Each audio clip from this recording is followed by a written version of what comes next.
আসলে কি সত্যি কথা বলতে কি আজকালও মানে 4 টিমের ফাইনাল খেলা আজকে না,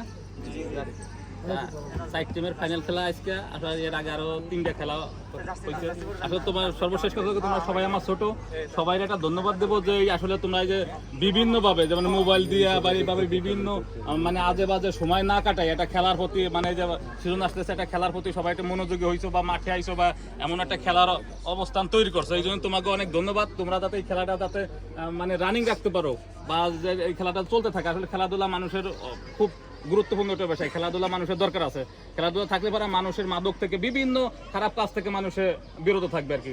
যাই হোক, তোমাদের খেলা সুন্দর হোক। আর একটা কথা হয়েছে, খেলায় মানে হার জিত থাকবে, 2 দলই জিতবে না, 2 দলই হারবে না। তারা আমাদের রেফারি সাহেব যেই মানে নিঃসন্দেহে একটা অভিজ্ঞ লোক, তাতে লাল ভাই আছে বা যারা আছে, মানে বিষয়টা হলো কি যে এরা আম্পায়ার মানে রাইস মানে যেই সিদ্ধান্তই দেবে এই সিদ্ধান্তই সহজভাবে মেনে নিতে হবে। আর জিতলেও আমরা, হারলেও আমরা। দেখা গেছে বড় ভাই এই পাশে খেলতেছে, ছোট ভাই এই পাশে খেলতেছে, আমরাই। অর্থাৎ খেলাটা যাতে সুন্দরভাবে হয় আর এই খেলার বছরের শুরু থেকেই যাতে মানে আস্তে আস্তে খেলাটা যাতে অব্যাহত থাকে, এই আশা আর কি।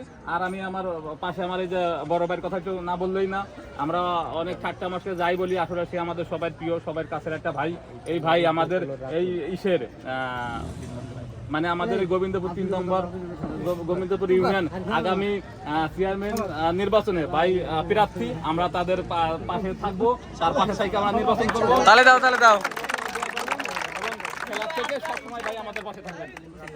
আর